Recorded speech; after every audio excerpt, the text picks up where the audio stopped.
Hola, ¿cómo están? Buenas noches, bienvenidos a Día D. Hoy Rafael López Aliaga, el candidato que está nariz con nariz, como se dice en la hípica, porque el final va a ser de fotografía, con Roberto Sánchez, convocó a una concentración que fue de verdad bastante nutrida, multitudinaria en el Campo de Marte en defensa de la democracia. Percy Guzmán estuvo ahí y nos reporta a esta hora de la noche. Percy, adelante. Pamela, ¿cómo estás? Muy buenas noches. Nos encontramos exactamente en la Avenida de la Peruanidad, en donde se está manifestando esta marcha, ¿no?, convocada por el candidato Rafael López Aliaga, y en donde vemos una gran cantidad de público y personas que han venido aquí a reclamar por, como ellos dicen, su derecho a voto. Así que vamos a intentar conversar con algunas personas. Por favor, a ver, ¿cómo está? A ver, señora, ¿cómo está? A ver. Señora Rubia. ¿Por qué aquí presente? Por defender la democracia, ¿Qué es lo que reclama usted? que tenemos derecho al voto y que deberíamos hacer nuevas elecciones para el país, porque es lo que nos merecemos como peruanos, que somos justas elecciones. Tenemos que ser escuchados, el Perú no se va a quedar atrás, derecho al voto. ¿Qué es lo que reclaman exactamente para que los escuchen? Que abran nuevas elecciones, si es que no le tienen miedo a nada, que las abran. ¿Por qué? Debido a que ha habido un fraude, no hemos votado, no nos han dejado. Justo ha sido en las mesas donde el señor Rafael López Aliaga ha tenido más votos. Eso no es posible, es un derecho el voto en la Constitución. ¿Ustedes ven que es un fraude? Sí, ha sido un fraude total. A ver, amigo, ¿usted por qué está presente? ¿Usted cree que hay un fraude en las elecciones? Transparencia, lo que yo quiero es transparencia para el pueblo, más que nada, por eso he venido yo. Transparencia. ¿Cuál es tu pedido? Nuevas elecciones, nuevas elecciones, y que se haga un control desde el bajito hacia arriba. A ver, ¿usted qué es lo que reclama? Yo soy de la ciudad de Ayacucho, del Perú profundo, que utilizan pueblo, pero acá estoy para defender mi bandera y el voto popular, que es un derecho de un peruano. ¿Usted cree que ha habido fraude en estas elecciones? Sí, definitivamente, un fraude bien claro. ¿Por qué? Clarísimo.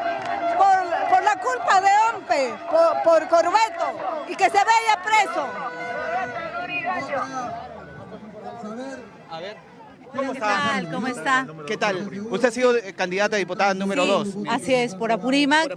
Y realmente estamos aquí porque ha habido un fraude en las mesas por la forma como hemos visto todo el pueblo, y todos frescos salen a decir los señores de la OMPE que no pasó nada. ¿Cómo que no pasó nada? Había un fraude y solicitamos nuevas elecciones porque el pueblo no nos vamos a cansar, vamos a ir hasta el final, porque como dice Rafael López Aliaga, nos están robando la democracia.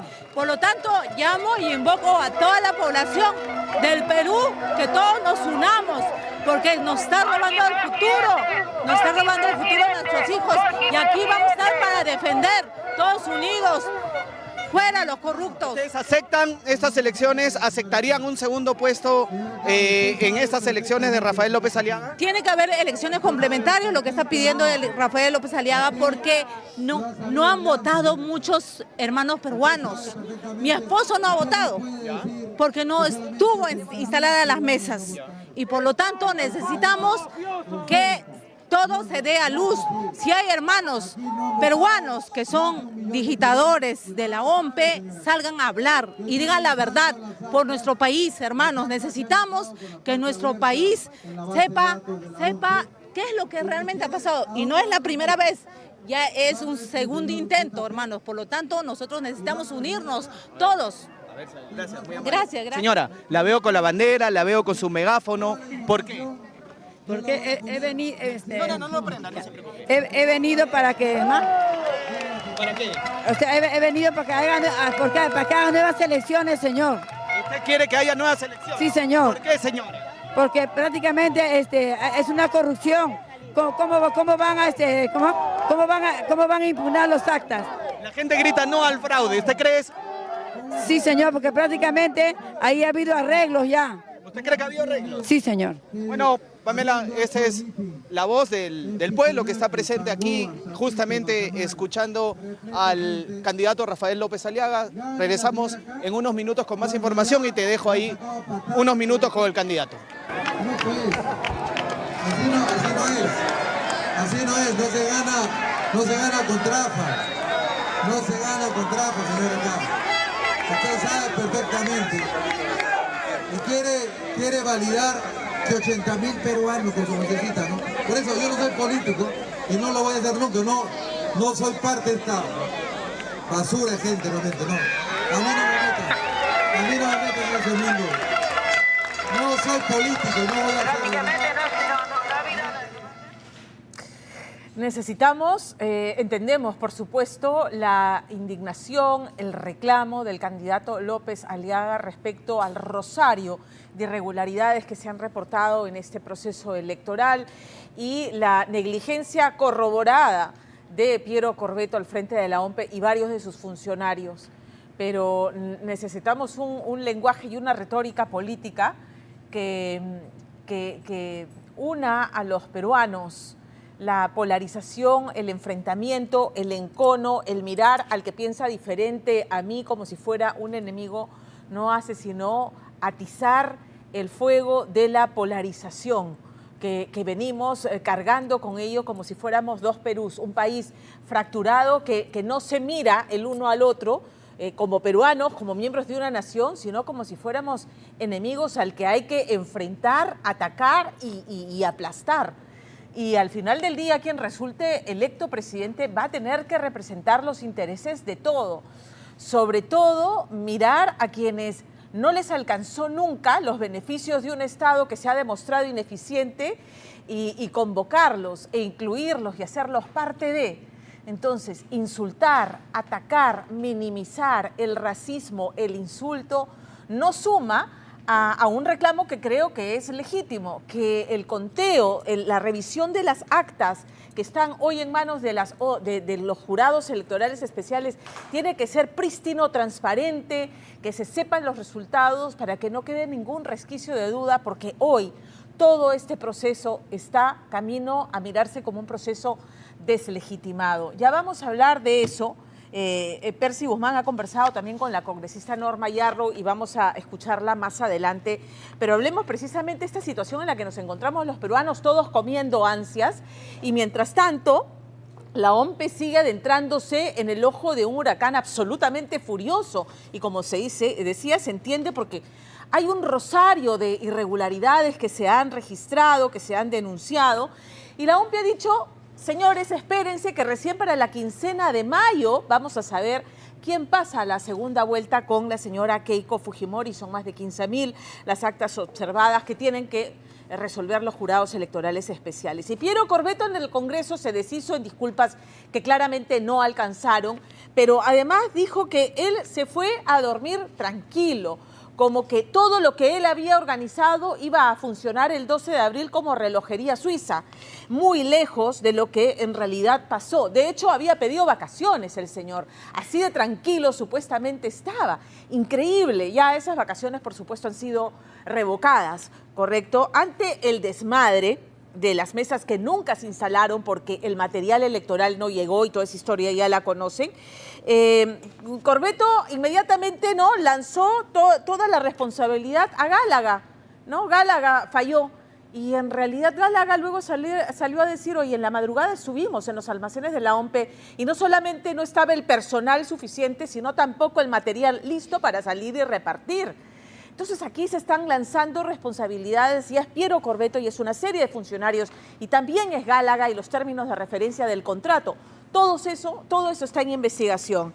La verdad es que el presidente del Jurado Nacional de Elecciones ha sido contundente. Nunca en los 85 años de existencia del Jurado Nacional de Elecciones se ha presentado una situación así. Además en una plaza tan importante como es Lima Metropolitana por el peso electoral que tiene. Y ha dicho: podremos tomar otras medidas, si son drásticas las tomaremos.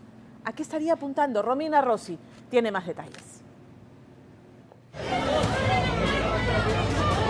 ¡Queremos votar! ¡Queremos votar! En todo momento, y así me he ido a dormir, se me aseguró que el material llegaba. Se ha proseguido con el cierre del local. No va a haber ningún ingreso, no va a haber votación, no va a haber multas. ¿Cuál es la responsabilidad en todo caso de ustedes en esto que ocurrió? Absolutamente ninguna, no tenemos responsabilidad. El tema se inicia por la ineficacia, la inoperancia de OMPE de tener los productos para cargar.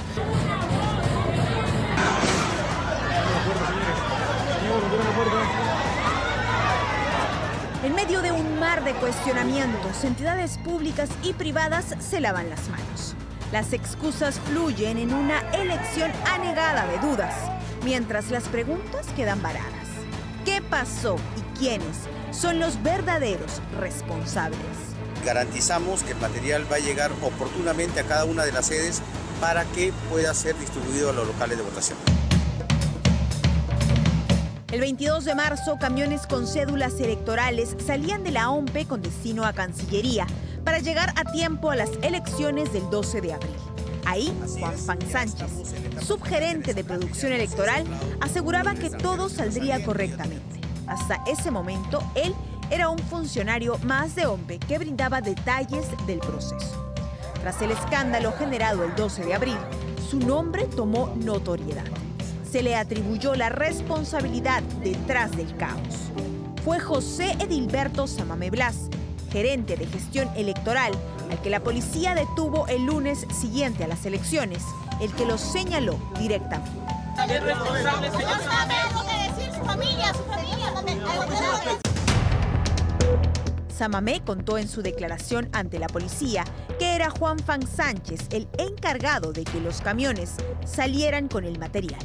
Que los camiones que debía proporcionar la empresa Gálaga SAC no estuvieron disponibles para realizar la carga de material electoral y poder cumplir con la salida de los camiones a los destinos de votación a las 7 de la mañana aproximadamente del día 11 de abril. Que el responsable de supervisar era la Subgerencia de Producción Electoral a cargo del señor Juan Fan. A la declaración de Samamé se suma este chat enviado por un representante de la empresa Gálaga el sábado 11 de abril. La comunicación también va dirigida al subgerente Fan Sánchez a las 11:43 de la noche. Juan, buenas noches. En este momento tengo 35 unidades vacías, siendo casi las 12 a.m. Tu apoyo para que puedan salir lo antes posible. Después se evidencian 3 llamadas, una a las 11:44 y otras 2 pasadas la medianoche. Además del chat, la empresa Gálaga también ha mostrado fotografías y un video que para ellos prueban que la responsabilidad de los retrasos recae absolutamente en la OMPE. Estamos esperando ahorita el personal de OMPE. No llega, tengo carros esperando la carga. Eso fue la noche del día sábado. El último camión para cumplir debía haber salido a las 11 o 10 de la noche del día sábado para poder llegar al último punto a las 6 de la mañana del día domingo. Sin embargo, el último camión que salió fue a las casi 6 de la mañana. Nosotros mandamos esa comunicación, OMPE no nos negó, nos dio largas, nos dijeron que ya va a salir, pero igual nuestros choferes estaban reclamando, estaban alzando su voz de protesta porque los camiones que estaban en Smart Light esperando al segundo camión para salir tenían más de 14, 15, 17, hasta 24 horas ahí esperando. Todas estas unidades ya están listas para salir. ¿Y qué pasa? ¿Por qué no salimos? La pregunta de todos. No tenemos a los comisionados de OMPE. Entonces hay cosas que escapan de nuestras manos. Todos están esperando y tenemos resguardo, tenemos auxiliares, tenemos choferes. Y después, Gálaga tiene la culpa.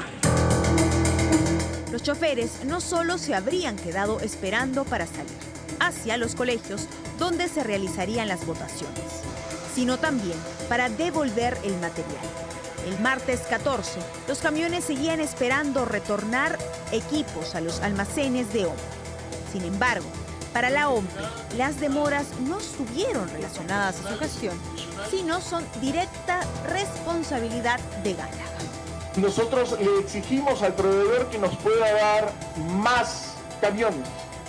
Sin embargo, estos camiones llegaron tarde y además no nos permitieron, con esa tardanza, poder completar la entrega de material electoral hasta la madrugada, que era nuestro plan de contingencia.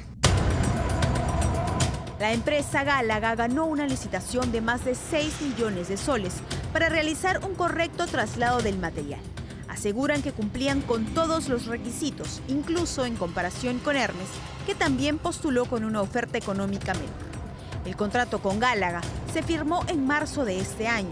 En ese mismo mes, la Contraloría envió este informe que recomendaba avisar al jefe de la OMPE sobre situaciones adversas respecto a que los conductores de Gálaga no tenían la experiencia mínima requerida para manejar los vehículos.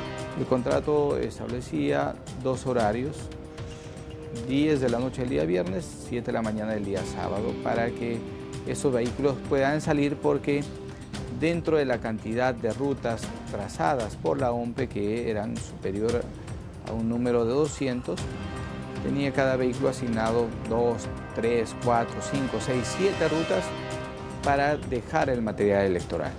Digamos, las primeras miradas nos dicen que, y los primeros documentos que tenemos, las limitaciones habrían sido de ambas partes.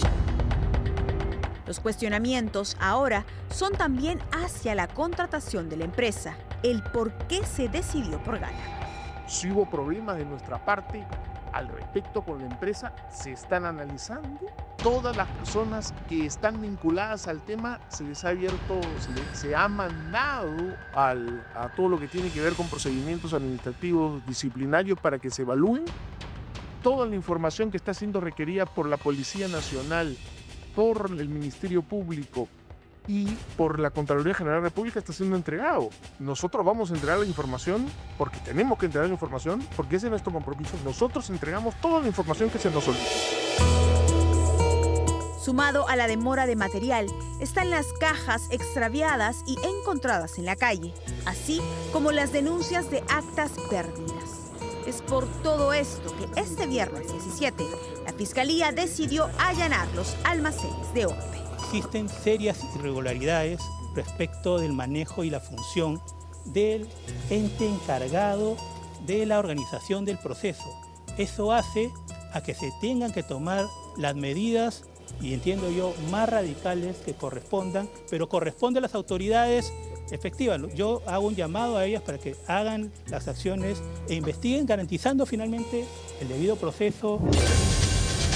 La Procuraduría del Jurado Nacional de Elecciones tomó la decisión de denunciar penalmente al jefe de la OMPE, Piero Corbeto, y a los funcionarios por haber cometido delitos electorales. Por un lado está el tema de los delitos contra el patrimonio del Estado, cuando hablamos de una concertación entre los funcionarios y empresas particulares que habrían lucrado, ganado plata en contra de los intereses del Estado. Cuando hablamos de eso, ahí nos metemos a todo el tema de la empresa Gálaga.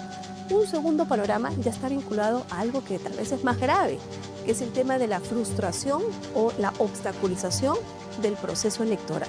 ¿Por qué? Porque nuestra norma también contempla una serie de delitos electorales, entre los cuales está justamente la obstaculización del acto electoral.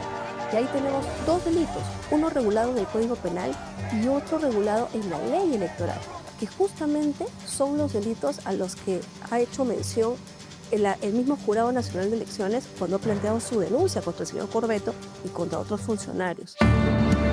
Además de la denuncia, el jurado desmintió a la Oficina de Procesos Electorales cuando, tras el escándalo de cajas con cédulas encontradas en la calle, dijeron que esto también lo sabía el jurado y la policía que acompañaron el traslado del material hacia la sede de la OMPE. Lo que refiere la OMPE es que nosotros hemos acompañado en el vehículo estas actas, lo cual es falso. Nuestros fiscalizadores no han estado acompañando ni siquiera a la Policía Nacional. Es que es un hecho totalmente corroborable, ya se emitió el informe respectivo con la evidencia fotográfica además. Así que esto tiene que ser materia de una investigación a nivel penal y obviamente respecto al tema electoral, 2 de ellas han sido materia de observación y han sido resueltas inclusive por los jurados electorales en base a las actas y el cotejo de las mismas. A la OMPE no le quedó otra que rectificarse y darle la razón al jurado, en una conferencia flash realizada este viernes en la que, además, anunciaron que han suspendido al funcionario Juan Fan. En el caso del funcionario Juan Fan, ha sido suspendido en el marco de una medida cautelar, en tanto se está tratando su situación a través de un procedimiento administrativo disciplinario. Entiéndase que él es un personal de planta y como tal está revestido de un marco legal que hay que cuidar mucho en cuanto al debido proceso para garantizar que la institución está operando correctamente. Y es claro que este marco o esta medida cautelar se ha tomado en función al incumplimiento de funciones que ha generado lamentablemente esta situación.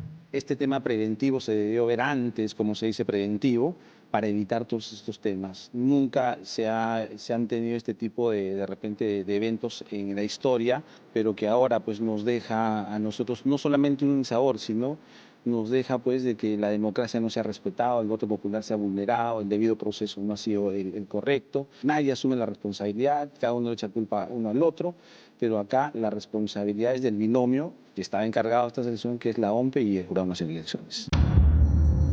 Pese a los cuestionamientos, las investigaciones en Fiscalía y las voces que piden su salida y que hablan de ineficiencia, Piero Corvetto no ha renunciado y ya piensa en la segunda vuelta electoral.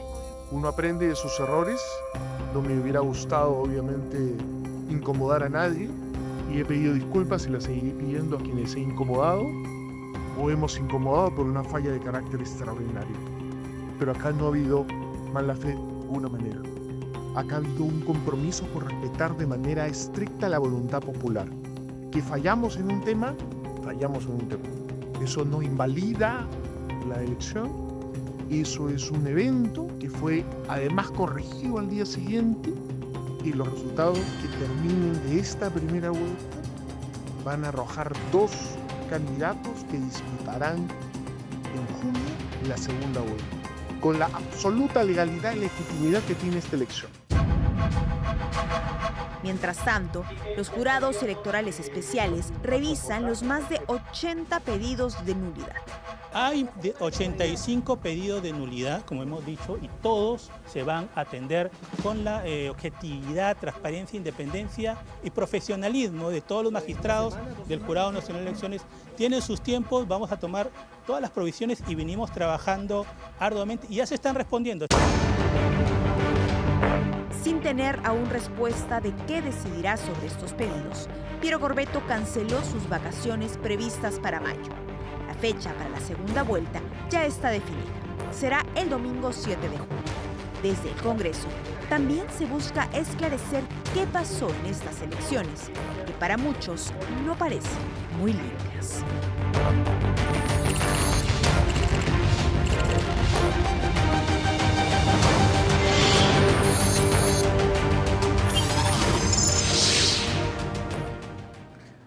La ley es clara, se cumplen los requisitos para declarar la nulidad de las elecciones. No, porque para ello tendrían que haber 2/3 de los votos válidos emitidos, nulos o blancos, o un ausentismo de más del 50% de los ciudadanos aptos para ejercer el voto, o la nulidad de actas acumuladas suman 1/3 de la votación válida. Eso es lo que establece la ley para declarar la nulidad de las elecciones. Otra cosa es que por decreto el Ejecutivo decida tomar una decisión en esa línea, hacer algún tipo de interpretación para declarar la nulidad de las elecciones. ¿Cuánto tomaría desarrollar un nuevo proceso electoral siendo 5 elecciones independientes, la que hemos ejercido el 12 de abril? Entonces sería solamente la de presidentes, ¿correcto? Entonces, ¿cuánto tiempo tomaría organizarlas? No menos, según la ley orgánica de elecciones, se tienen que anticipar, o sea, se tienen que convocar en un plazo no menor de 120 días naturales y no mayor de 150. Eso quiere decir que tendríamos este mismo Congreso instalado hasta que ocurra, o sea, ¿cómo sería? Todo esto es materia de debate y discusión, pero la norma es clara y lo que exige el momento es todas las actas observadas, impugnadas, que se resuelvan nuevamente con escrupulosidad, porque lo que a esta hora de la noche tenemos claro es que la señora Keiko Fujimori pasa a segunda vuelta, ¿no es cierto? No sabemos con quién todavía, y que también Fuerza Popular sería la primera mayoría en esta Cámara superpoderosa que será el Senado de la República, donde, por ejemplo, o con la que, por ejemplo, tendrá que consensuar el Ejecutivo, quien resulte elegido presidente, para ver la nueva conformación del directorio del Banco Central de Reserva y de su presidente, tan mentado en estos días, ¿no? Ya hemos escuchado a Roberto Sánchez, a Anaí Durán y todos diciendo, no es imprescindible, vamos a echar mano a la caja fiscal porque hay que hacer obra social. En fin, unos disparates populistas, pero todo pasa por consensuar con ese Senado. Lo que también sabemos es quienes no pasan la valla electoral y se quedan fuera del Congreso. Varias de las bancadas que formaron parte de lo que conocemos como el pacto que de facto está gobernando el país. Le vamos a decir chau a Alianza para el Progreso de César Acuña, a Podemos de Luna Gálvez, le decimos chau a Perú Libre de Vladimir Cerrón, le decimos chau también a Somos Perú, Acción Popular. El APRA no pasó, se reconstituyó, reunió sus firmas, postuló y no pasó. Pero además, otro escenario que a la gente empieza a esbozar es ¿y cómo sería una segunda vuelta entre Keiko Fujimori y Roberto Sánchez? Hay que recordar que Roberto Sánchez es un castillismo mucho más radical que el propio Pedro Castillo, ¿no? Es un castillismo potenciado y además hay esta presencia que resulta absolutamente perturbadora de Antauro Humala y sus delirios violentistas. Eso creo que es lo que genera también más escozor. Lorena Ormeño les esboza el panorama en el siguiente reportaje.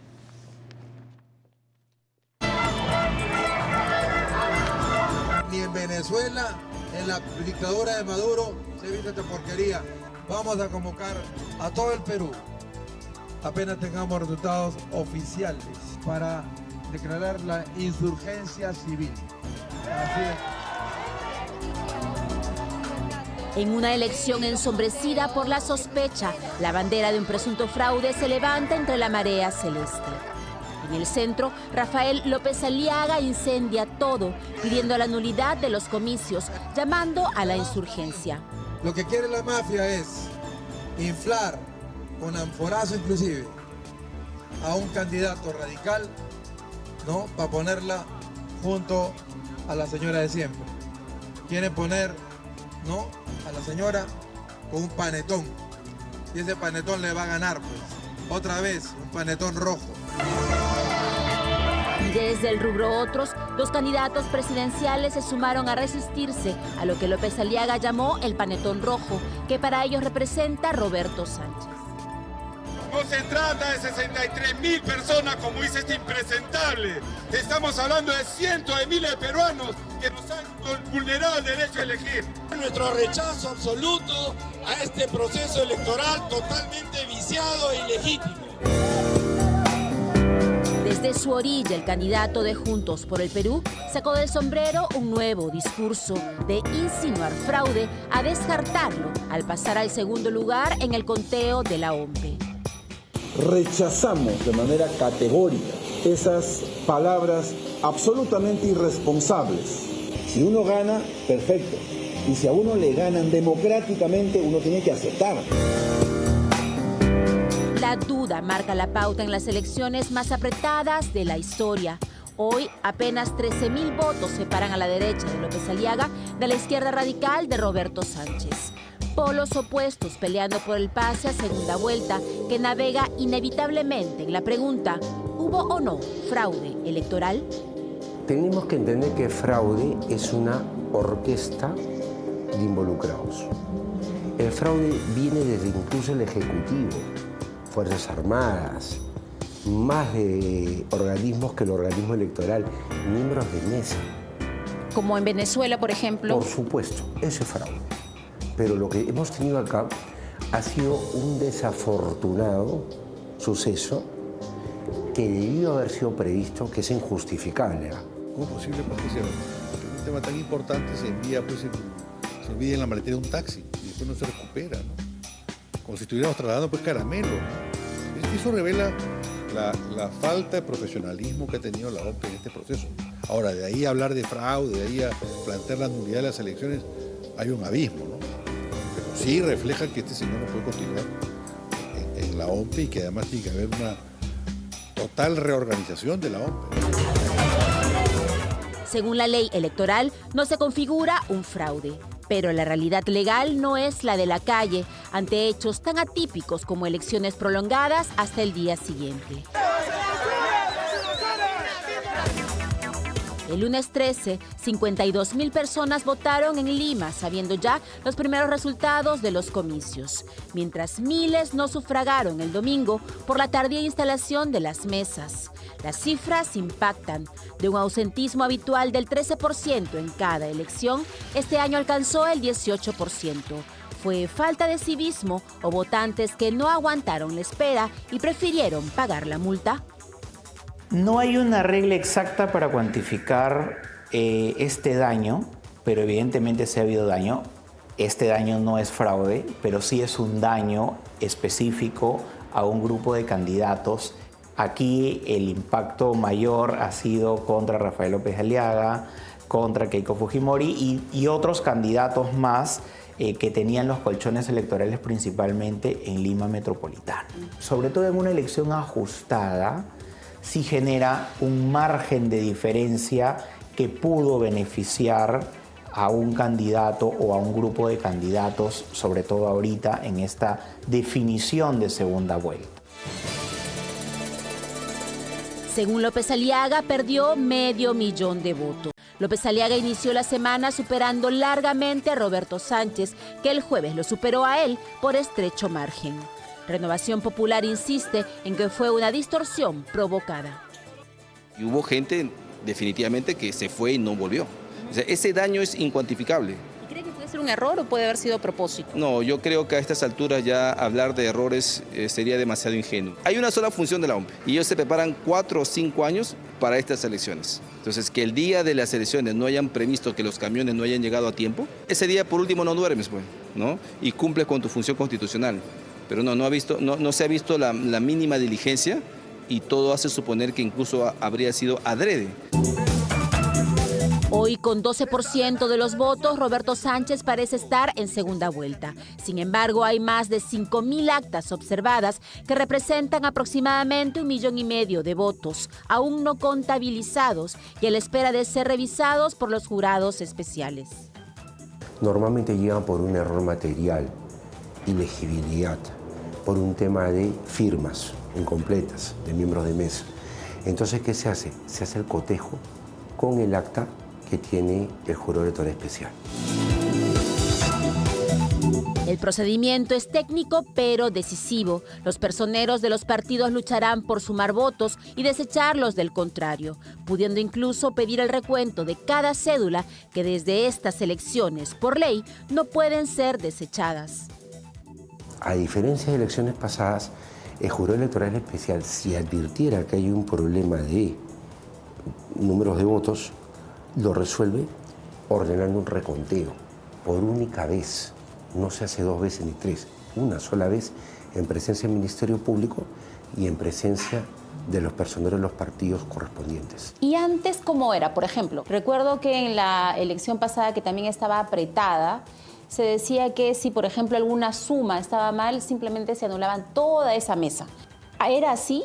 Claro, por los famosos errores contenidos en la Ley Orgánica de Elecciones, las sumatorias, cantidad de electores hábiles, cantidad de electores que han votado. Hay toda una componente numérica que causa la nulidad, pero eso justamente es superado con el reconteo de votos.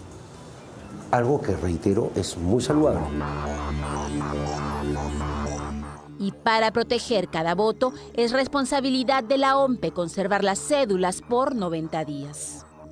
Queda claro entonces que en estas elecciones cada voto cuenta. Por eso lo ocurrido en el distrito de Surco se convirtió en un escándalo.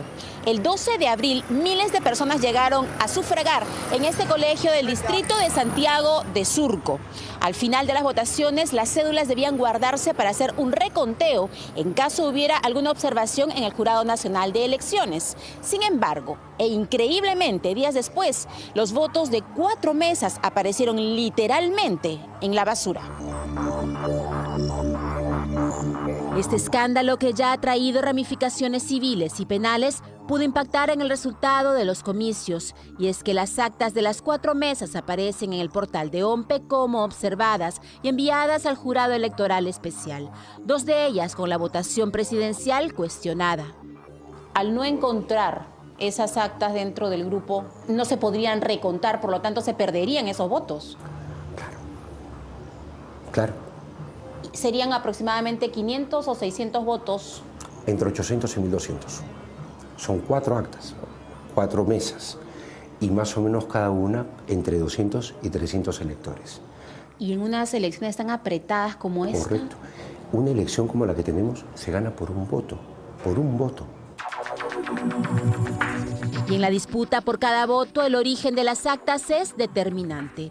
Lima concentra 1.022 actas observadas y regiones menos de 500. Con una diferencia de apenas 13.000 votos entre Sánchez y López Aliaga, según expertos, Renovación podría voltear el tablero. Y el valor de Lima Metropolitana en relación a todas las regiones y los otros faltantes en las regiones termina siendo mucho más pequeño, y es por eso que Rafael López Aliaga tendría, digamos, esta ventaja en el caso de que todas las diferencias se sigan manteniendo en todos los espacios geográficos. Pongamos un lugar en específico. El 3% faltante de procesar en Cajamarca no tiene el mismo valor que el 3% que falta procesar en Lima. Claro, estamos hablando que Lima concentra un poco más de 1/3 del elector nacional, ¿correcto? Entonces el peso de Cajamarca es mucho más pequeño proporcionalmente hablando. El 3% de Lima es miles, por decir, y en el otro podrían ser cientos. Correcto. Pero nada está dicho. La lucha por rescatar o anular votos será librada por los personeros de ambos partidos. Por ahora, por décima, Sánchez tiene el pase a segunda vuelta. Para algunos, un verdadero peligro. Todo lo que representa Sánchez es nocivo para nosotros, desde sus ideas hasta las personas que lo acompañan. No es posible que el señor Sánchez, suelto de huesos, nombre al señor Humala como su asesor o el encargado de la defensa, de la seguridad. O sea, alguien que en un momento dado se rebeló contra el Estado peruano y produjo la muerte de 4 o 5 policías. El señor Roberto Sánchez ha reivindicado el golpismo. O sea, alguien que reivindica el golpismo significa que podría también volver a cometerlo porque no es alguien que se haya arrepentido de sus actos. Sánchez tiene a Antauro Humala como socio estratégico para gobernar, aunque el Jurado Nacional de Elecciones anuló su partido por antidemocrático. Lo mejor que ha dado la izquierda desde Pizarro hasta ahorita como partido político ha sido Sendero Luminoso. Y que me graben, carajo. Psicólogo por la Universidad Nacional Mayor de San Marcos, Roberto Sánchez logró notoriedad política en 2021 al ser elegido congresista. Fue denunciado como mocha sueldos y fue ministro de Comercio Exterior de Pedro Castillo, al que abandonó por Twitter cuando dio el golpe de Estado, para luego ponerse su sombrero cajamarquino y pasar como campesino, aunque es de Huacho y vota en San Borja, y apropiarse del ideario de Perú Libre. El señor Sánchez ha dicho todo lo que nosotros hemos propuesto en nuestro programa de gobierno. Lo ha dicho. Pero como no es de él la idea, es obvio que no sabe cómo la va a hacer. No le cree nada. Definitivamente nada. O sea que es verdad que él es disfrazado de Pedro Castillo. Totalmente. Él es muy hábil para saber trepar. Se treparon bien, llegó Pedro Castillo, los he visto cómo lo han rodeado y cómo lo han separado de Perú Libre, porque Perú Libre no les puede gustar a muchos, definitivamente. Bueno, casi nadie, porque no han votado por ustedes. Definitivamente. Ofrece liberar al golpista Pedro Castillo, repartir las reservas internacionales que controlan nuestra inflación en obras sociales. Y su socio anuncia la prohibición de la agroexportación y una nueva religión, Tahuantinsuyo. Y su segunda vicepresidenta exige una nueva constitución. Por eso nosotros queremos total cambio. El pueblo tiene que redactar, ¿no?, la constitución política. En al menos 15 días se sabrá quién disputará la segunda vuelta con Keiko Fujimori, que ahora ya no cree en el fraude. Panorama incierto para Palacio, pero casi configurado en el Congreso. Juntos por el Perú será la segunda minoría en un Congreso con 60 senadores y 130 diputados. Con quinto de primaria llevó como senador al hermano del presidente golpista Pedro Castillo y a la sobrinísima investigada por corrupción Jennifer Paredes. En el caso de ganar, ¿qué propondría en el Parlamento? Ya, ahí lo irá sabiendo, mi estimado amigo. El pueblo debe conocer para ya lo va a poder conocer. votar. ¿Por qué tiene que votar el pueblo por Mercedes? Tiene que votar para ver un cambio que hay en nuestro país. Días decisivos para un país que cada 5 años mira al abismo y donde una vez más se cierne la sospecha en lo que debería ser una fiesta democrática, dejando acaso elecciones legales pero sin legitimidad.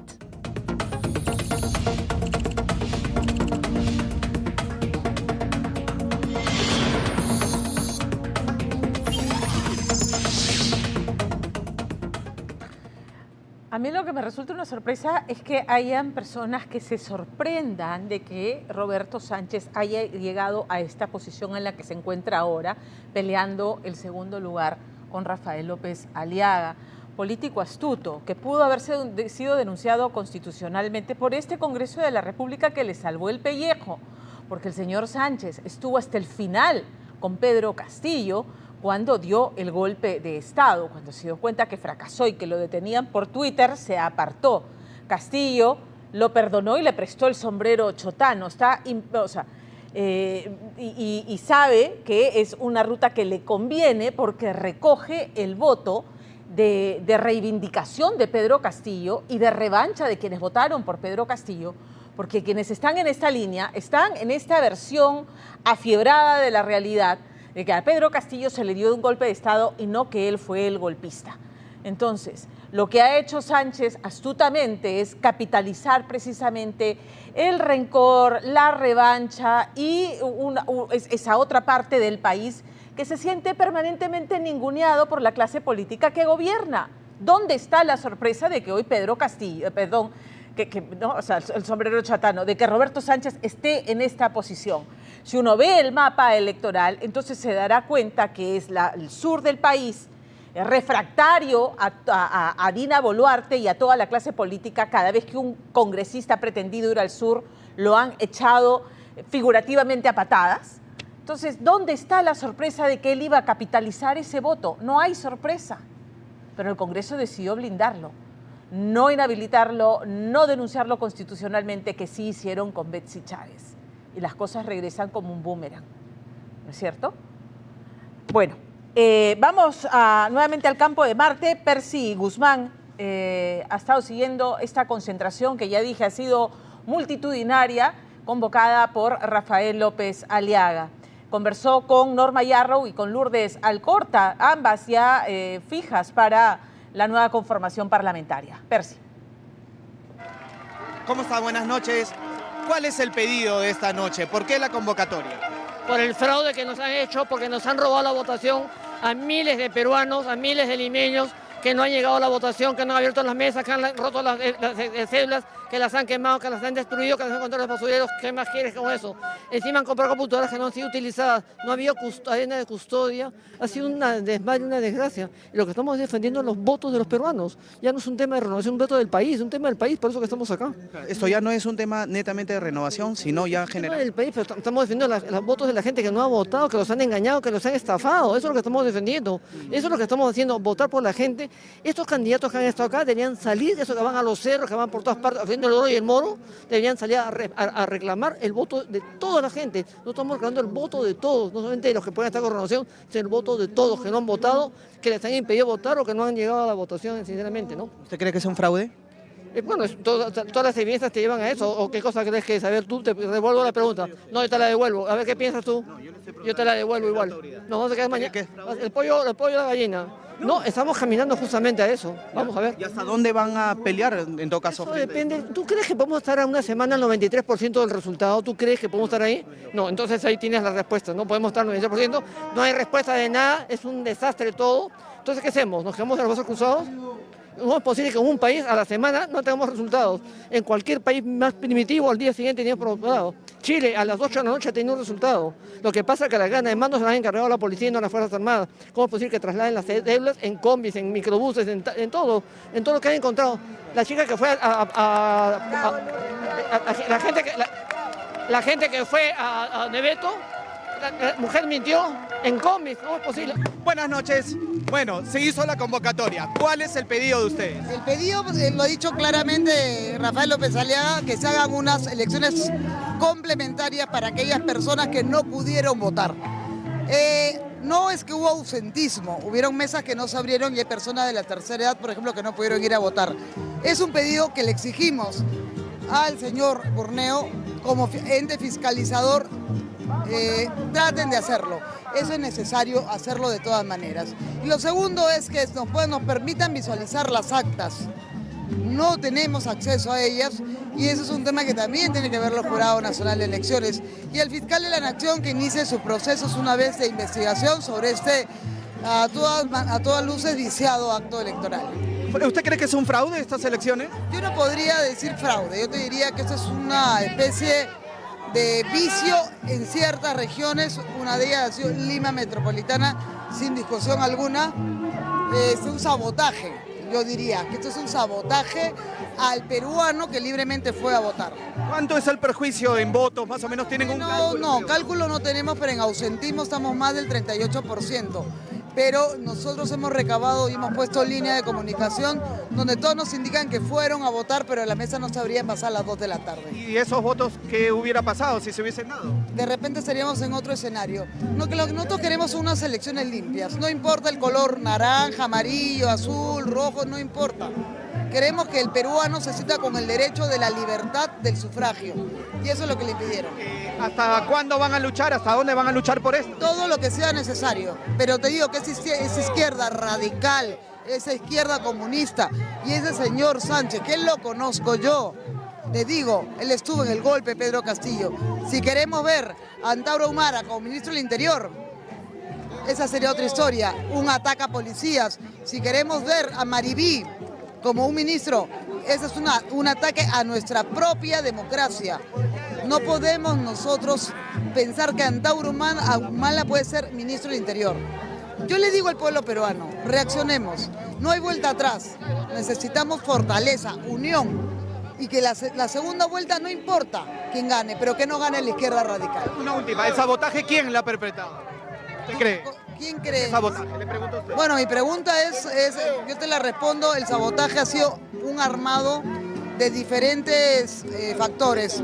Y yo creo que la OMPE ha tenido asesoramiento de otros países, porque obviamente el Foro de Sao Paulo sigue metido acá. Y acá hay que analizar por qué no hay máquinas, se ha roto la cadena de custodia. Tú sabes bien que por años el ejército, la policía custodiaba las actas.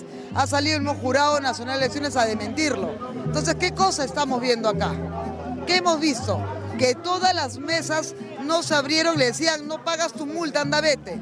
El peruano quería votar, no quería que le exoneraran de la multa. Pero nada, yo le digo a todos los peruanos, hoy nos debemos unir, más que nunca. Hoy más que nunca.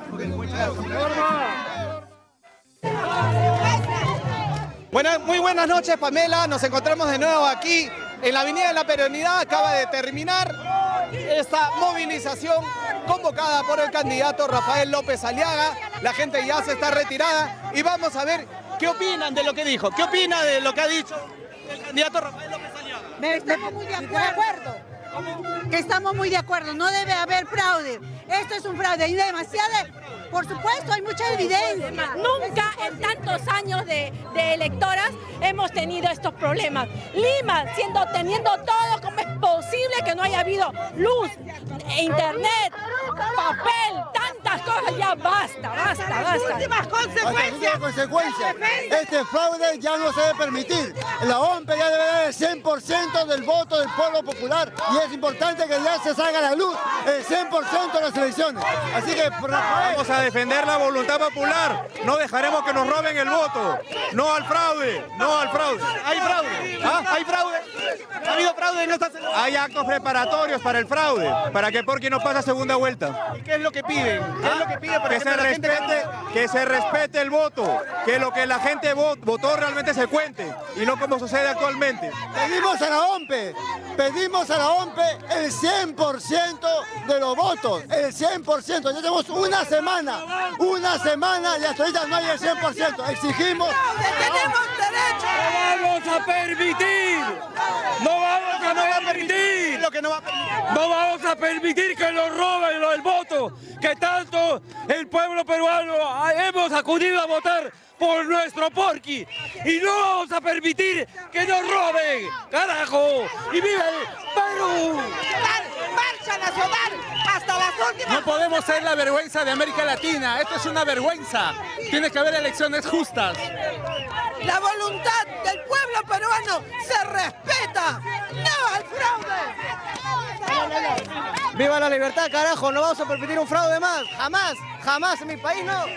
Y le decimos a la OMPE fuera, Jurado Nacional fuera, Cuba, Venezuela, nunca más en el Perú. Así que todo el Perú estamos de pie, alertas, alertas.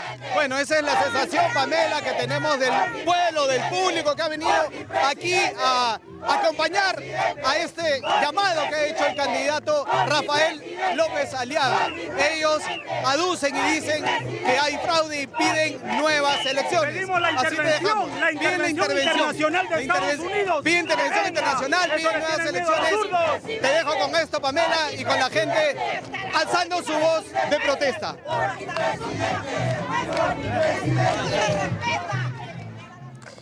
Lo único que tenía que hacer Piero Corvetto, jefe de la OMPE, y su equipo era ejecutar unas elecciones intachables, porque venía cargando el señor Corvetto con la sombra de un presunto fraude en las elecciones del 2021, recordarán ustedes.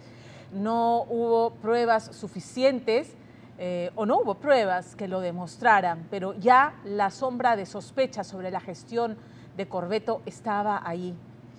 Y lo que ha hecho, como dije esta semana, es imperdonable, porque el 12 de abril pasará la historia como el día en que el jefe de la OMPE y su equipo, el señor Corvetto, nos terminó de robar o le terminó de robar a los peruanos la confianza en los organismos electorales. El día en que con su actuar negligente nos arrebató la legitimidad de estas elecciones, porque eso es lo que ha pasado. Porque imagínense ustedes si al final, raspando, pero no sabemos quién pase, pero si al final pasa el señor Rafael López Aliaga con todas estas denuncias de fraude, ¿no?, de intervención, de injerencia de servicios de inteligencia de otros países, la legitimidad misma se nos ha arrebatado, y eso no tiene perdón en un país que vive polarizado, en un país donde las instituciones han sido vapuleadas, han sido desprovistas del poder y de la legitimidad que le da la Constitución. Entonces, eso es imperdonable. No hay justificación alguna para el descontrol que hemos vivido el 12 de abril. Y si miramos los 3 presuntos delitos por los que el Jurado Nacional de Elecciones ha denunciado a Piero Corvetto, pues con los ejemplos que hemos visto en los reportajes de Lorena Ormeño y de Romina Rossi, se cumplirían, y será el Poder Judicial el que lo determine. Atentado contra el derecho de sufragio, omisión, rehusamiento o demora de actos funcionales, obstaculización de la norma del normal desarrollo del acto electoral. Al mediodía del domingo 12 de abril, el presidente del Jurado Nacional de Elecciones denunciaba que 30% de las mesas no se habían abierto. Recién horas después dio la cara el señor Piero Corvetto para no asumir ningún tipo de responsabilidad, sino trasladarle toda la responsabilidad del desmadre que vivimos a la empresa que él contrató, a pesar de haberla penalizado hasta en 3 oportunidades. Una empresa que asegura haber cumplido con los términos de referencia del contrato, pero que una semana antes del 12 de abril estaba convocando vía LinkedIn choferes y furgonetas para el proceso electoral.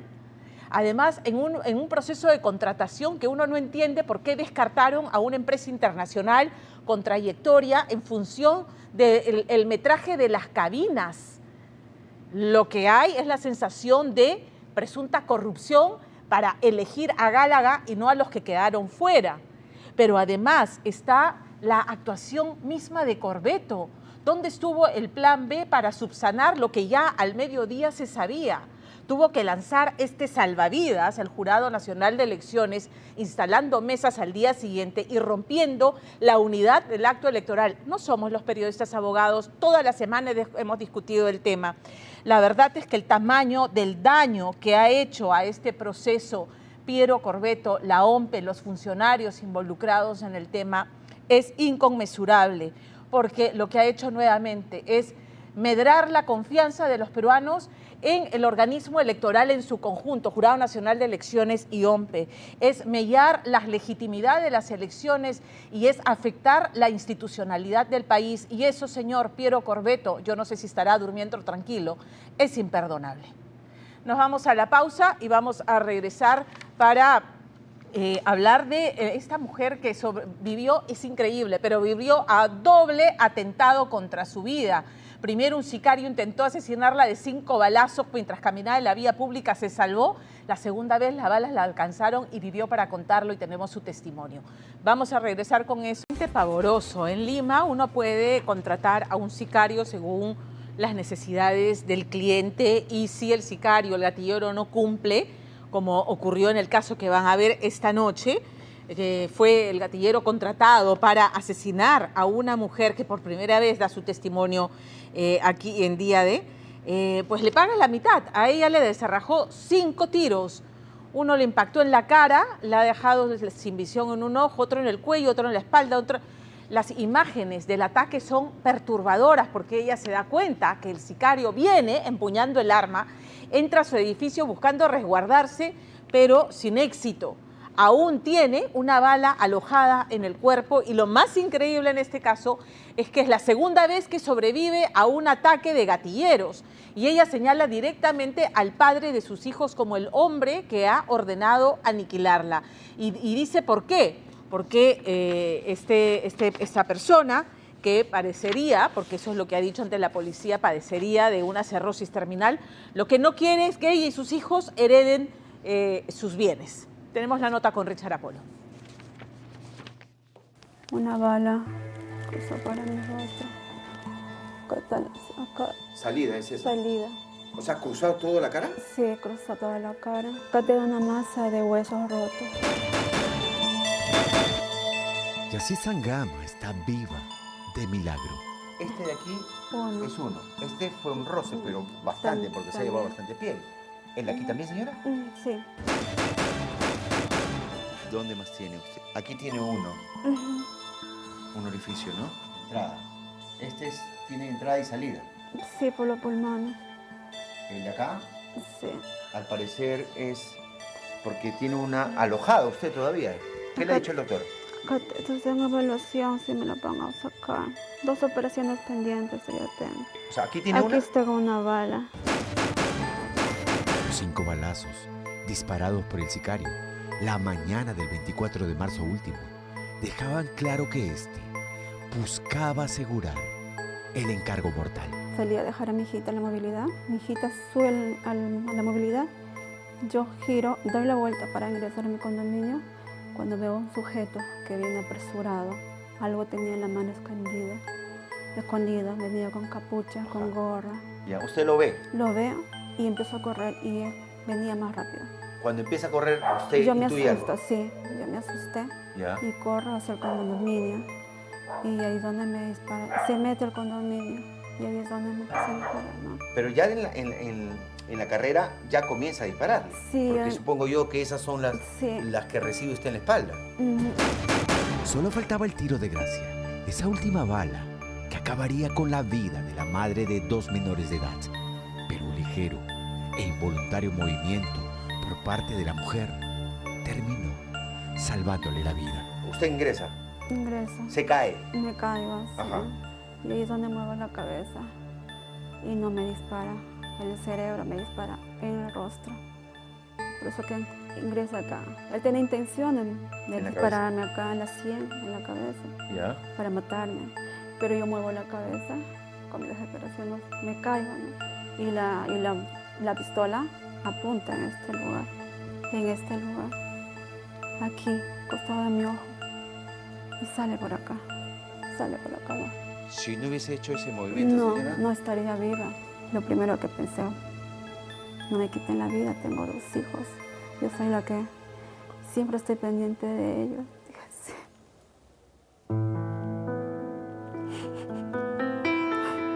Qué precioso vida de mis hijos sin mí. Yo doy mi vida por ellos. Pensó lo peor en un momento. Sí, desde que la murió. Sin embargo, el miedo a la muerte de Yacit no ha desaparecido con la captura del sicario la semana pasada, teniendo en cuenta que este le habría revelado a la policía que detrás del crimen por encargo estaría el aún esposo y padre de los hijos de Yacit Sangama, José Luis Amasifue Guama. ¿Usted y sus hijos están absolutamente seguros que quien mandó a matarla en las dos oportunidades fue su esposo? Sí, 100% seguro. Mis hijos también creen que es el mismo. Es duro, ¿no, señora? Es duro, es doloroso. Es un momento terrorífico que estamos viviendo, mis hijos y yo. O sea, Sí. sus hijos que son menores de edad, su hijo tiene 17. El mayor tiene 17. Su hija tiene 11. Pero están bien informados, han visto cada detalle. Estarás libre por ahora, pero existe la justicia divina.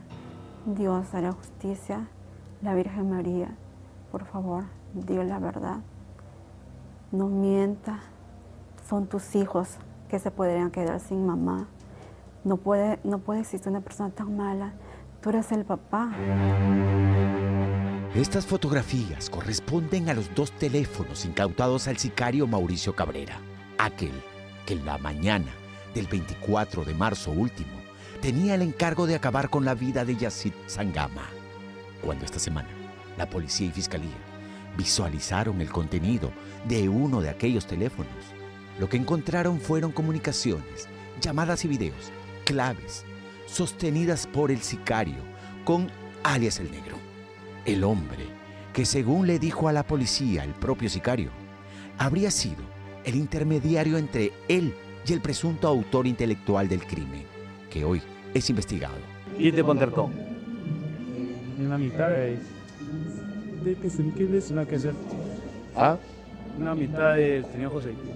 Señor José Luis. ¿Y dónde te contrata? ¿Dónde te contratas? ¿Ah? ¿Te llamaron? ¿Te llamaron por qué? Que no hay otra viendo una amistad.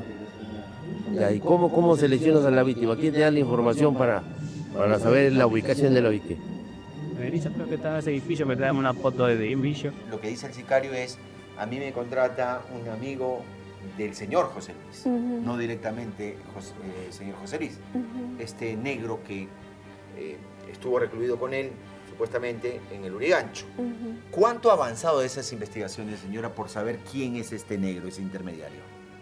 Sigue las investigaciones, no se sabe todavía si se ha dado con el paradero, con los datos completos, ¿no? Pido al INPE que mande los datos de este delincuente apodado el Negro, para que puedan llegar con el autor intelectual que quiere acabar con mi vida y con la de mis hijos. Y es que en el celular del sicario incluso se halló videos enviados por este, desde las 6:41 de la mañana de ese 24 de marzo, día del crimen. Videos del trayecto del sicario Mauricio Cabrera rumbo al 1341 de la avenida Brasil, donde vivía Sangama. Incluso en uno de aquellos videos, el sicario Mauricio Cabrera envía a las 6:46 de la mañana la imagen de sus zapatillas blancas, esas que quedaron registradas por la cámara de seguridad del condominio cuando, evitando ser reconocido, Cabrera ingresó encapuchado, con lentes y un post, lo que habría impulsado al padre de sus 2 hijos a mandar matarla.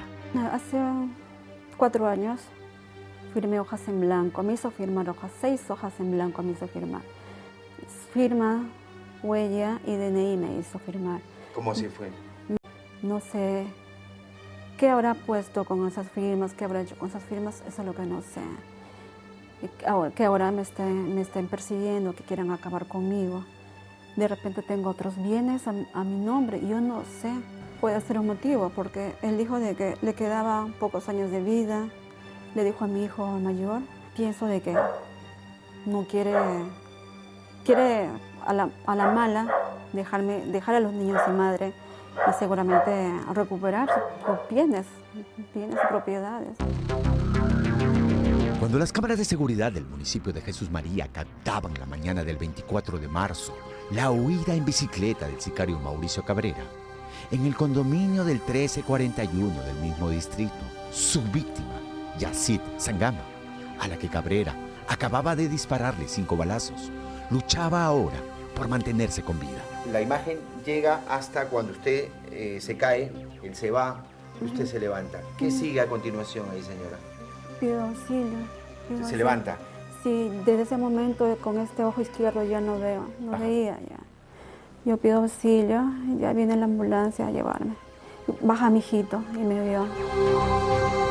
Del hijo del que habla Sangama es este joven de 17 años, que hoy abraza a su madre, agradeciendo tenerla con vida. Fue este muchacho uno de los primeros en ver a su madre tirada en medio del condominio. Y fue a él, al primero, a quien Yacit Sangama, a punto del desmayo producto del impacto de balas, le dijo quién, según ella, había enviado un sicario para acabar con su vida. Cuando la ve su hijo, ¿cuál es la primera impresión? Supongo que estaba ensangrentado usted, no sé. Se asustó. Yo no sabía si iba a vivir o iba a morir. Lo primero que pensé, no me quiten la vida, tengo 2 hijos. Yo soy la que siempre estoy pendiente de ellos.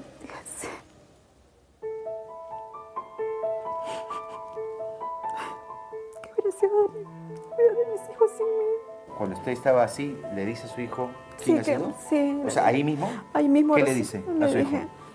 Le dije que fue tu papá que me envió a matar. ¿Qué le dijo su hijo? Miró con mucha cólera, con mucha muy indignado con la situación. A mis hijos nunca les conté nada malo que su papá me hacía. Nunca les dije para que no tengan cólera al papá, ¿no? Pero ese día sí le dije, tu papá fue. Retrocedamos por un momento en el tiempo.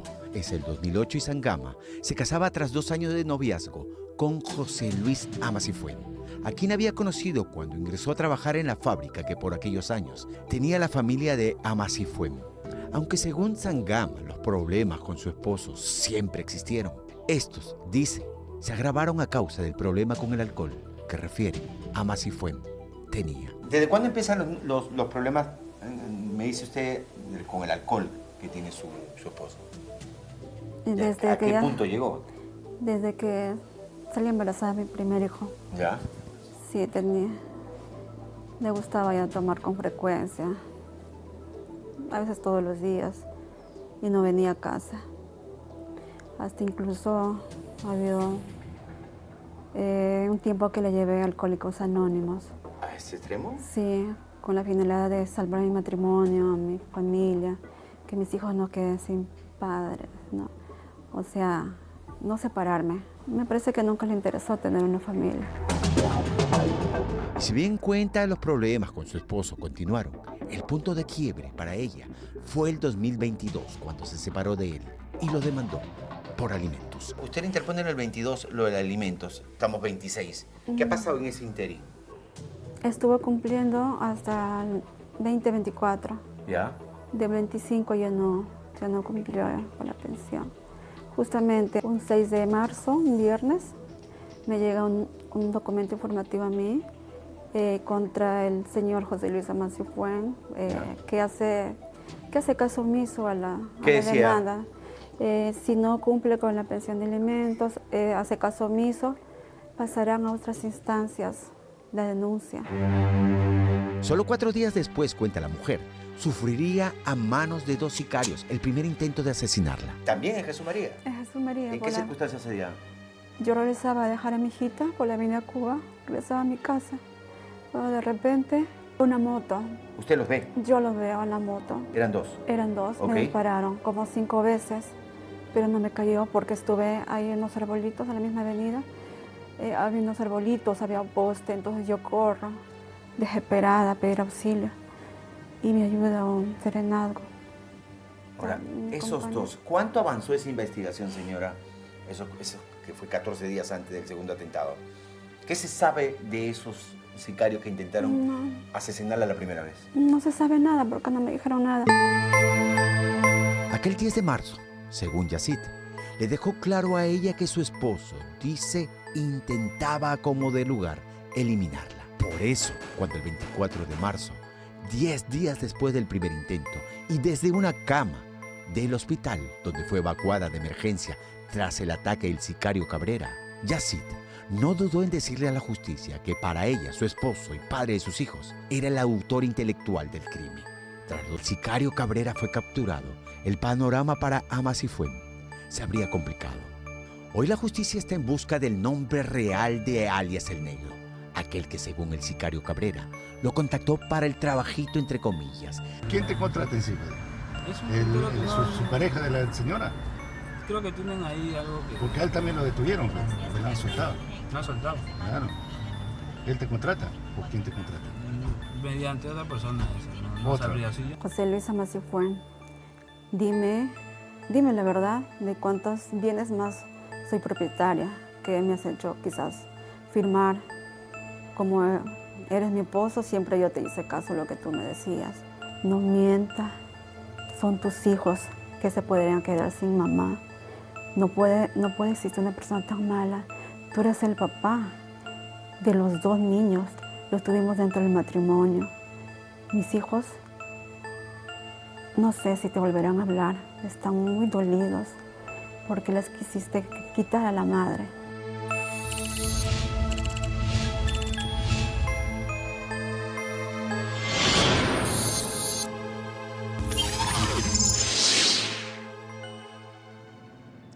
Vamos a retomar ahora el caso de esta muchacha que salió de un local en Miraflores de madrugada y como la aplicación de taxis demoraba, se dejó convencer por un taxista, un chofer que estaba afuera, lo vio con cara de buena gente, así que se subió a su automóvil.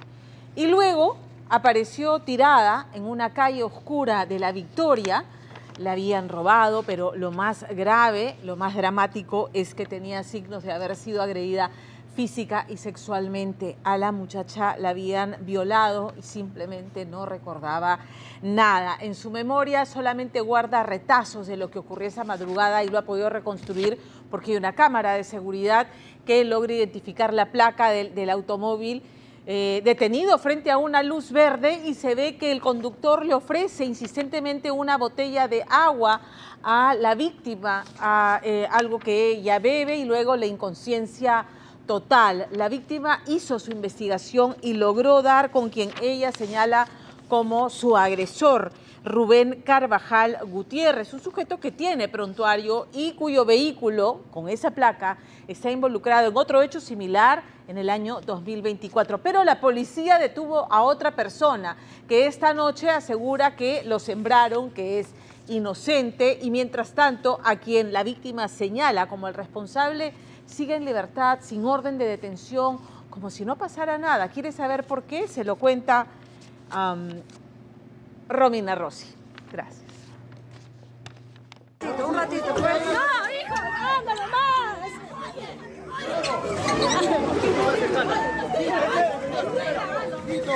Al final de la tarde del 26 de marzo, Christopher Alan Castillo Leiva era sacado a la fuerza de su casa y llevado preso a la comisaría de Túpac Amaru, en Comas. Cuando me sacaban me decían que yo estaba acusado de violación a una chica, ¿no? Ajá. Me dijeron que yo le había violado, que la había drogado y que la había dejado botada por un lugar.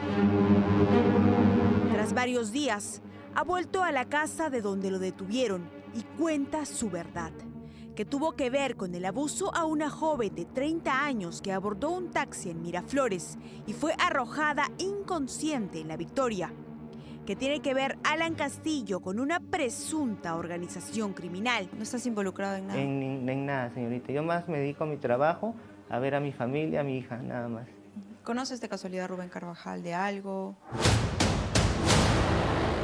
¿Fue acaso una víctima más del ahora principal sospechoso de ultrajar a una mujer que hizo su propia investigación para encontrar a los culpables? Yo sentía el cuerpo adormecido, pero cuando me levanto, la vecina me dice, tienes la cara manchada.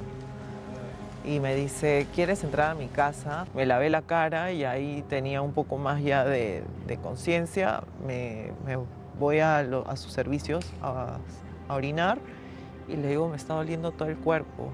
Le digo, y me está doliendo mis partes íntimas, le digo. Y ella me dice, esos malditos te han hecho daño. Nuevas imágenes salen a la luz en este caso. El momento exacto donde la víctima habría perdido la conciencia quedó captado en video. Volvamos a la madrugada donde todo empezó. La joven víctima es recogida a las 3:08 de la madrugada, fuera de una discoteca en Miraflores. Han pasado solo 5 minutos. Son las 3:13 y en el cruce de Paseo de la República con Ricardo Palma, el Toyota de placa CKC 500, donde viaja la joven, se detiene. Pese a que el semáforo no está en rojo, el chofer voltea hacia el asiento posterior y coloca una mano en el asiento del copiloto. Parece hablar con la joven. Luego saca una botella de agua, la destapa y se la ofrece a la víctima, la que la recibe y bebe el agua. El chofer no quita la vista de la pasajera, mientras juega con la tapa de la botella que tiene entre las manos. Incluso le hace la indicación de que siga bebiendo mientras la observa detenidamente. Reitera la señal de que beba y se toca el pecho como con preocupación. Tras casi 2 minutos estacionado en el lugar, su mano parece tocar a la joven. Carros y motos pasan alrededor esquivando el vehículo detenido. La gente cruza la calle. Una pareja está sentada conversando a escasos metros, pero el taxi permanece inmóvil. Casi 4 minutos después, parece tocarle las piernas. Luego empuja a la joven, levantando su cuerpo del asiento, asegurándose, tal vez, que ella ya está bajo los efectos de alguna droga. Así que decide avanzar. 4 minutos de para que significaron una vida destrozada. Siento que esto es una película de terror. El protagonista de esta película de terror, que aún no termina para esta víctima, tendría un nombre. ¿Quién es Rubén Joel Carvajal para ti? Es una persona que no merece estar libre. 1,82 m de estatura y un nutrido prontuario policial. Ha sido detenido por integrar una banda de marcas y poseer armas de fuego, por formar parte de una banda de raqueteros, por intentar usar una tarjeta clonada, por agredir brutalmente a la mamá de su hijo, por haber participado en una balacera enfrentándose a la policía e incluso por robar juguetes de un supermercado. Además de haber sido sentenciado por portar armas y tener investigaciones en fiscalía por producción, tráfico ilegal de armas, municiones y explosivos, hurto agravado y agresión contra la mujer. Su peor delito, sin embargo, sería el último del que se le acusa. En cámara Gesell, la joven asegura que fue Carvajal Gutiérrez quien la dopó y abusó sexualmente de ella. La víctima estuvo 1 hora y media con el falso taxista hasta que fue abandonada en La Victoria. El chofer, presuntamente diestro, coge a la víctima por su lado izquierdo, la acomoda y eso explica el conjunto de lesiones que aparecen en el lado izquierdo, ¿no? Codo, antebrazo izquierdo, bajar el pantalón deja lesiones contusas en ambas caras laterales del muslo, ¿no? Podría tratarse de que el agresor sexual haya empleado o utilizado un preservativo o un lubricante que haya facilitado el acceso y minimizado las lesiones traumáticas a nivel genital. Podría eventualmente tratarse de que el agresor sexual sea lo que técnicamente se conoce como delincuente sexual serial, ¿no? Ya existe otra denuncia vinculada al mismo vehículo. En febrero del 2024, un joven contó a la policía que pidió un taxi por aplicativo. Llegó la camioneta CKC 500. Abordó el vehículo y en un momento del tramo, el chofer le invitó un agua que tenía un sabor extraño, según ha contado la víctima. Luego, lo que recuerda es estar caminando medio sonámbula por las calles del Callao sin ninguna de sus pertenencias. A la joven pepeada en Miraflores también se le ofreció una botella con agua. Sin embargo, antes de esto, las víctimas ya podrían haber estado expuestas a drogas que les hacen perder la conciencia. Lo que me pareció raro es que el aire estaba muy fuerte y sí tenía frío. y le había dicho que baje el aire, pero sus lunas estaban bloqueadas. Las 3 lunas estaban arriba y su luna de él estaba abajo, totalmente abajo. Sí hay sustancias que por vía inhalatoria podrían generar justamente una intoxicación o de repente tratar de vulnerar a esa persona, de hacerle algún tipo de daño, ¿no? La vía inhalatoria siempre va a ser inmediata. Siempre hay que tomar en cuenta que si tú estás en un ambiente cerrado, se concentra, se satura de esa sustancia y lo que tú vas a hacer es inhalar esa sustancia. El único momento donde las ventanas de todo el vehículo están arriba es cuando deja a la víctima abandonada en La Victoria. La víctima solo había tomado 2 copas de gin, por lo que mantenía la conciencia. Sin embargo, el alcohol, así sea en pocas cantidades, potencia la droga. El alcohol es un depresor del sistema nervioso central y estas sustancias, ya sean, por ejemplo, que también son administradas en polvo, como las benzodiazepinas, como la escopolamina que se ha visto, ¿no? Justamente que uno las puede inhalar, también son depresores del sistema nervioso central. ¿Por qué? Porque buscan que la persona esté sedada. Hay drogas que hemos visto que buscan anular la voluntad de la persona, ¿no? Entonces, ¿cómo buscan anular la persona? No quiero que estés en estado de inconsciencia, pero sí quiero que estés bajo mi supervisión y yo te digo lo que tienes que hacer. Entonces te manipulo prácticamente. El análisis toxicológico practicado a la joven salió negativo.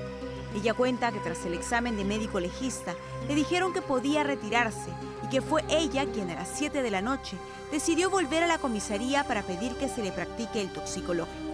Ya habían pasado 19 horas desde que se le habría suministrado la droga. La policía, sin embargo, asegura que quisieron llevarla a pasar el análisis de drogas inmediatamente, pero que fue ella la que tomó la decisión de retirarse. Mayor tiempo se metabolizan estas drogas y se eliminan del cuerpo, entonces ya no las vas a encontrar y no vas a poder identificar. Pese a esto, los videos de las cámaras de seguridad, sobre todo el que evidencia que el chofer le da a beber una botella de agua, podrían utilizarse como prueba de un supuesto dopaje. Fueron las cámaras de la Municipalidad de Miraflores las que registraron estos y otros ángulos que también servirán para la plena identificación del conductor. Imágenes que se suman a las ya conseguidas por la propia víctima, que dan luces de quién sería el chofer. Hay rasgos que sí son compatibles. Algunas características, como por ejemplo la eminencia frontal al lado izquierdo, la alopecia que tiene, la forma de la entrada del cabello, ¿no? Que viene a ser más que todo es un estilo de peinado, de corte que tiene. Pero también lo tiene esta misma probable persona, la tiene. El diámetro visigomático, o sea, es la anchura de la cara, también es concordante. Con este mismo vehículo que en esta foto se le ve manejando disfrazado de personaje de cómic, Rubén Carvajal tiene una papeleta impaga. La víctima, en un primer momento, acusó a Alan Castillo, el que ahora se defiende y deslinda totalmente del hecho. ¿Eres inocente? O sea, Sí, no sí, estás inocente. involucrado en nada. En nada, señorita. Yo más me dedico a mi trabajo, a ver a mi familia, a mi hija, nada más. ¿Conoces de casualidad a Rubén Carvajal de algo? No, para nada. ¿Nunca has tenido vínculo con él? No, por independencia, con... No, es más, ni paro por ahí. Alan Castillo asegura que el número telefónico que fue vinculado con el hecho criminal no estaba en su poder. Era su expareja, Luz Karina Torres Díaz, quien tenía el número, y ella cuenta que el teléfono con el que usaba ese número fue robado. Yo salgo de una discoteca el día viernes 13 para amanecer 14, sábado. Yo tomo un taxi de la zona en Los Olivos y al parecer yo me quedo dormida. Yo tenía el celular en la cintura. El taxista me saca el celular porque yo despierto, bajo del taxi, subo a mi casa y me doy cuenta que ya no tenía mi celular. Dice que su único error fue no bloquear el número a tiempo. Tú le avisas a Alan el 16, el 15 o 14, ¿no? Que bloquee tu línea. Sí. Y de ahí ya no te preocupaste. No si me lo había preocupé, hecho. claro, no me preocupé por nada, ni siquiera le dije bloquealo ni nada. De ahí hasta el 25, que recién nuevamente le insisto, le digo, mira, ¿sabes qué? Están usando mi WhatsApp, están usando mi teléfono, bloquea. Y es ahí que él bloquea el teléfono. Mi error ha sido no bloquear el teléfono en su momento y de repente no estar pasando toda esta situación, ¿no? Ese ha sido mi error. Claro. Porque yo no pertenezco a ninguna banda criminal, yo soy una persona que se dedica a sus hijas. Karina Torres trabaja vendiendo ropa y haciendo préstamos. Su expareja, Christopher Castillo, tiene un negocio familiar de comida. Ambos aseguran no estar involucrados en ningún hecho delictivo. Él estuvo detenido por casi una semana cuando policías llegaron a su vivienda y lo acusaron, finalmente, de vender droga. Ellos observaron 10 quetes de PVC en su mano derecha. Es por eso que ellos lo intervienen. Ahora, posterior ya a la intervención, ellos indican que le encuentran 90 quetes más en su bolsillo derecho de su short. En ese momento, Alan tenía en su poder unos audífonos como los que le robaron a la víctima. Asegura que estos fueron un regalo de una tía que se los envió de Irlanda, donde radica. Los agentes que participaron en la intervención dicen haber estado solo unos minutos antes. Según la defensa de Castillo Leiva, esto es falso. El video con el que contamos corresponde del 26 de marzo, 1:26 de la tarde. En la parte del fondo va a poder verificar una persona que la característica es el cabello. ¿Quién es esta persona, no? El efectivo policial denominado Rasta. Es el efectivo policial. Claro, si vemos son 6:24. 6:24 el día 26 de marzo. Ese es el sobrino Aarón de mi patrocinado. Sigue el efectivo policial Terna. Ellos han estado esperando a mi patrocinado. Por otro lado, Rubén Joel Carvajal Gutiérrez sigue en libertad y manejando el vehículo involucrado en el hecho. El vehículo ha sido captado en Miraflores, incluso al día siguiente de hecha la denuncia por abuso sexual y robo. Al día siguiente del hecho, pudimos determinar y hacer una investigación y hemos enviado todo eso también a la comisaría de Miraflores. Las cámaras de seguridad del distrito han captado a este vehículo en febrero en 2 ocasiones y en marzo en 2 ocasiones. La municipalidad en este momento está aprobando una nueva reglamentación para que los vehículos que hacen servicio de taxi y aplicativo puedan registrarse y nosotros tener la base de datos de estos vehículos y hacer puntos seguros de recojo de personas. La camioneta es de propiedad de Jocelyn Margarita Morocho Ruiz, la pareja de Rubén Carvajal Gutiérrez, y con quien se muestra amoroso, con quien luce ropa de marca y asiste a restaurantes de lujo. Ella tiene casi una decena de denuncias por tendera. Ha sido atrapada en flagrancia robando en diversas tiendas y supermercados, pero sigue libre. Hasta la fecha no hay una orden de detención emitida por Fiscalía contra Rubén Carvajal Gutiérrez ni contra su pareja. Sin embargo, la policía dice estar tras sus pasos. Lo único que esta víctima quiere es hallar a los verdaderos responsables y poder dejar el miedo atrás.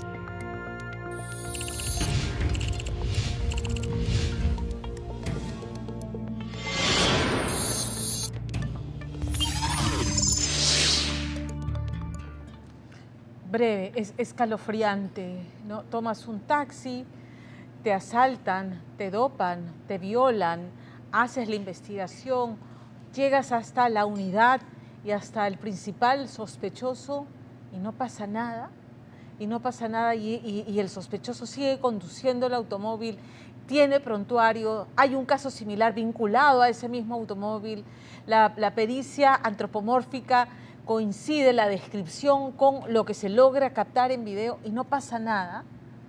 Increíble, increíble, porque lo que ocurre es que siempre para la mujer, para la víctima, todo es cuesta arriba, porque su palabra no es suficiente, porque en este caso su investigación, ¿no es cierto?, no es suficiente. La policía no acompaña, no protege, no vamos a generalizar, pero en este caso le tocó eso en mala suerte a la víctima del caso. Vamos a cambiar de tema porque la minería ilegal es un tema que debiera estar en la agenda de los candidatos que pasen a la segunda vuelta para frenar una actividad que genera cientos de miles de millones de dólares al año que no tributan. De eso ya hemos hablado varias veces aquí. Y son dos caras de la moneda que se grafican en los dos casos que va a haber esta noche en el reportaje de Angélica Villegas. Los esposos Castañeda, que en Madre de Dios fueron asesinados a balazos por oponerse, y eran activistas en contra de la minería ilegal, que sus terrenos fueran invadidos y explotados por mineros ilegales. Pero no solamente eso, sino que la organización criminal que tomó por asalto y que los asesinó, además asesinó a otras 5 personas para limpiar el camino, no queden, digamos, soplones, ningún cabo suelto que pudiera delatar a los cabecillas de esa organización, que luego redujeron a cenizas la casa de las hijas de esta pareja que hoy viven amenazadas de muerte. Ese es el mismo modus operandi de la banda que cometió este asalto espectacular en la Costa Verde. También asesinaron a otras 5 personas para que sus cabecillas quedaran protegidos en el anonimato. Actuación militar, fusiles de largo alcance, todo cómo se desplegó este operativo de esta organización criminal se lo cuenta Angélica Villegas.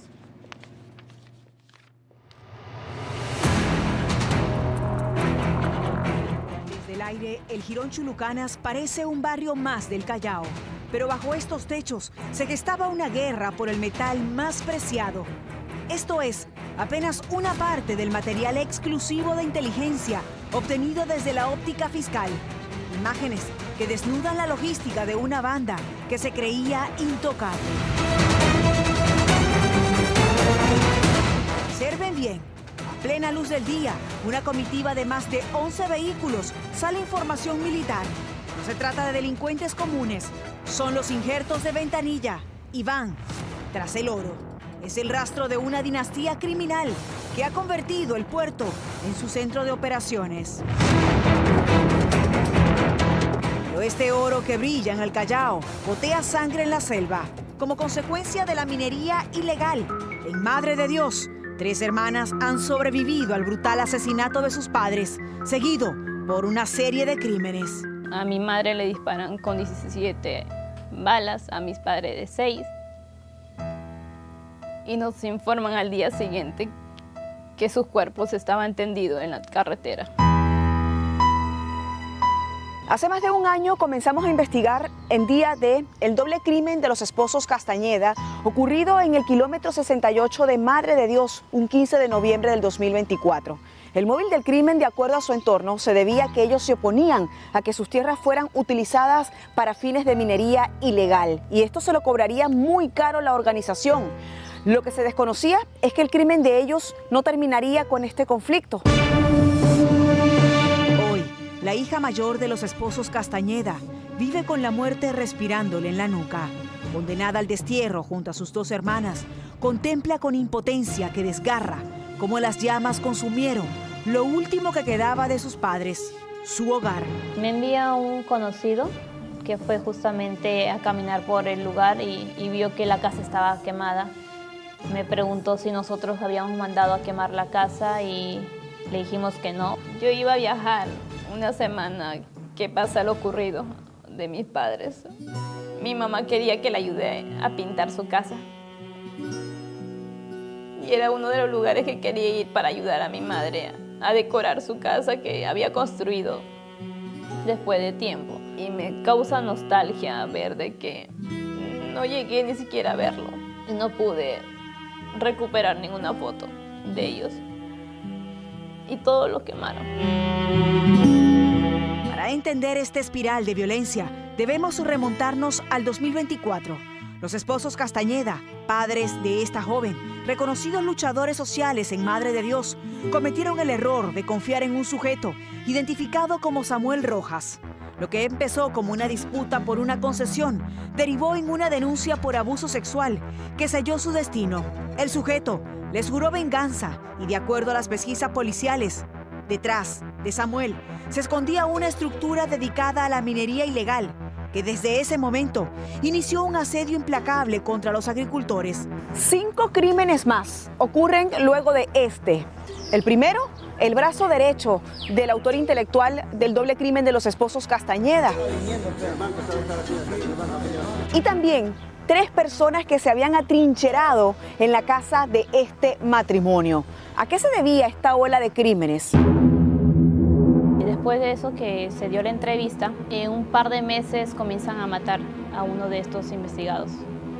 Primero comenzó con Yusbel. ¿Qué papel jugaba él en toda esta historia?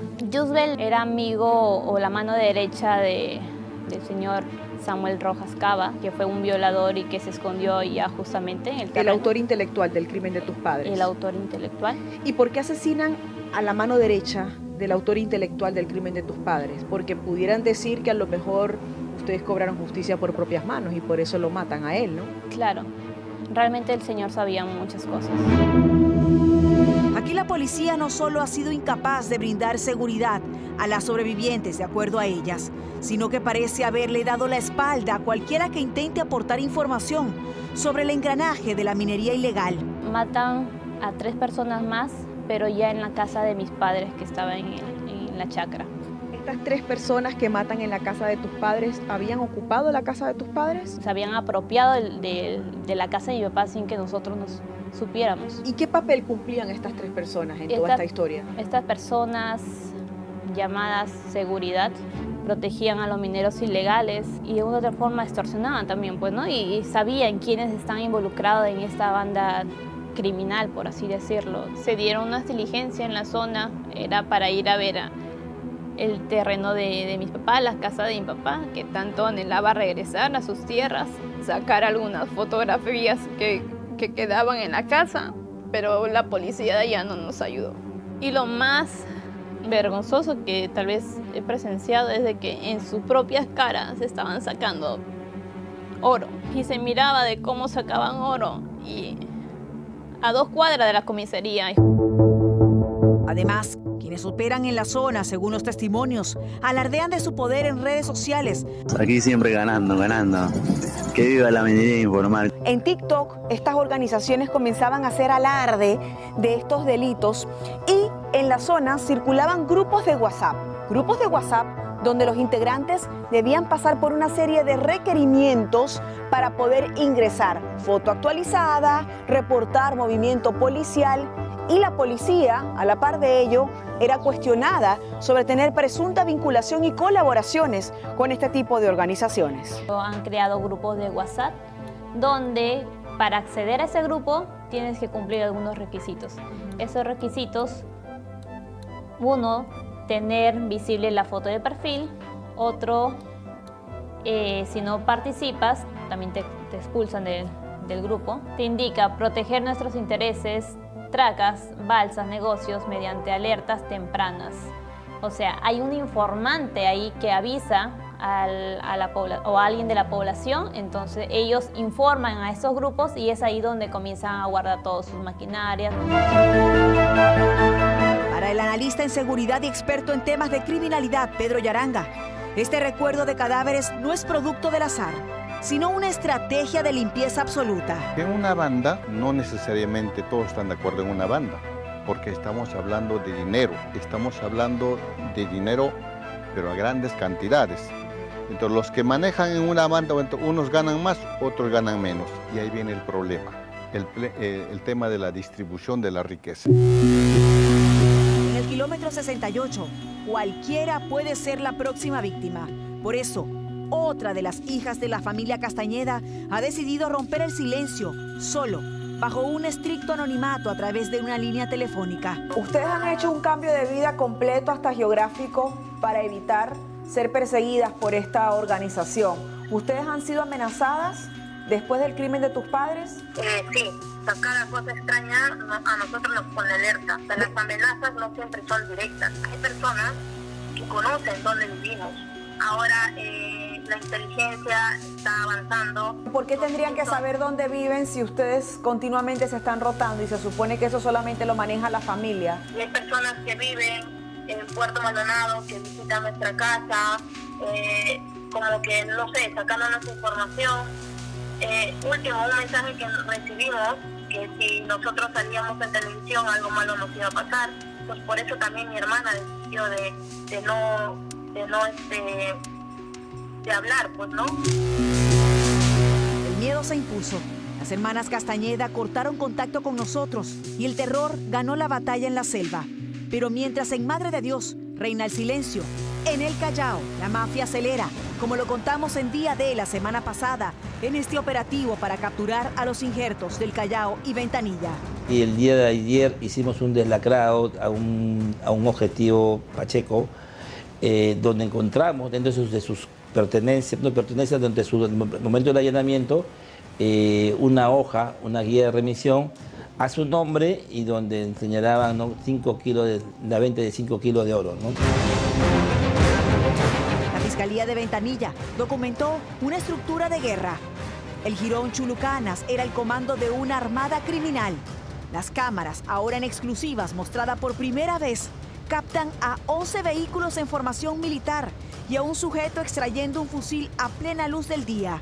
No se trataba de un asalto común, era el inicio del plan maestro por los lingotes de oro. Esta hegemonía se cimentó sobre sangre desde el 2025. El crimen de Jan Cárdenas reveló la pieza clave, una camioneta blanca que mutó de placa y techo para reaparecer en el atraco del 2026. Tras asesinar a Enzo Arauco, la banda robó $94,000 en tecnología.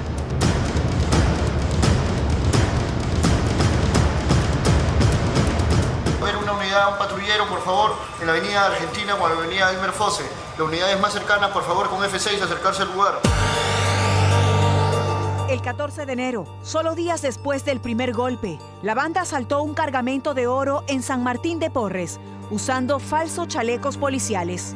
En la primera línea estaba Juan Pablo Villafuerte, alias JP, pareja de la bailarina Angie Zapata. Pero en esta mafia el éxito se paga con la vida. Poco después del atraco, alias JP fue ejecutado. Según la fiscalía, este sujeto conocía demasiado y su asesinato fue la maniobra necesaria para que la organización borrara sus huellas y protegiera a sus verdaderos cabecillas. Tras el rastro de sangre, el cinismo y la frialdad de esta banda quedó grabada en este registro indignante. Cámaras del Callao los captan bromeando entre risas mientras se prueban los chalecos policiales que usan para el robo de lingotes. Para los injertos, el terror era un juego y el uniforme de la ley, su mejor disfraz. Marzo fue el mes del exterminio. El día 10 desplegaron 5 vehículos para ejecutar al Cholo Guara, el sicario que estorbaba en la ruta del oro. El 22 de marzo, la Armada de Ventanilla lanzó su ofensiva final.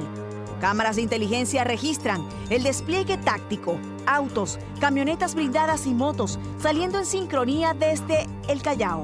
Cada conductor sabía su posición, cada vehículo tenía su función de bloqueo. Partían hacia San Miguel con la seguridad de quien se sabe dueño de la calle.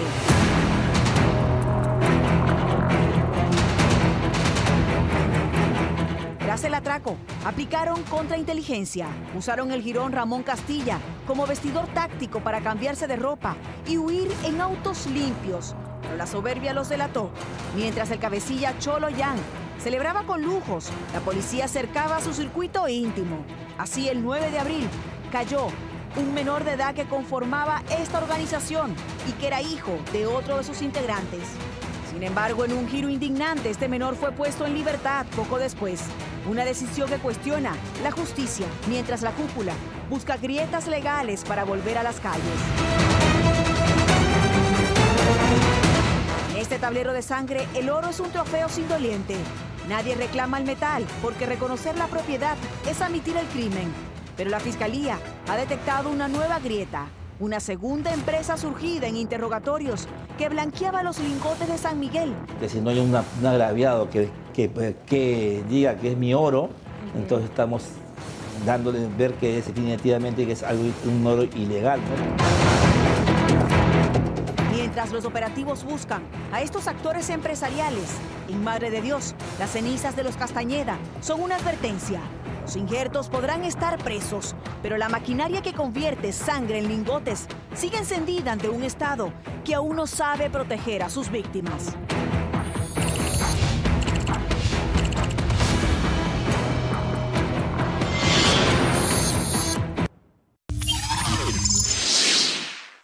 Y sobre la minería ilegal, importante recalcar este proyecto de ley de la Comisión de Energía y Minas del Congreso, presidida por el congresista Cutipa de Juntos por el Perú, que lo que propone es reducir el plazo para que las concesiones mineras entren en producción o acredite inversión de 30 a 15 años. Caso contrario, ¿qué es lo que propone el proyecto de ley? Que entonces estas concesiones mineras sean entregadas a los mineros artesanales. Y ya sabemos cómo termina eso. ¿Quiénes están impulsando este proyecto?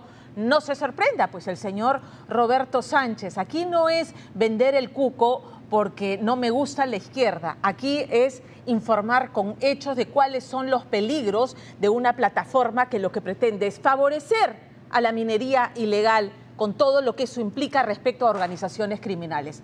Tome nota. Nos vamos a la pausa y regresamos. Gracias por acompañarnos hasta esta hora. Nos vemos el próximo domingo, 9:55. Chao.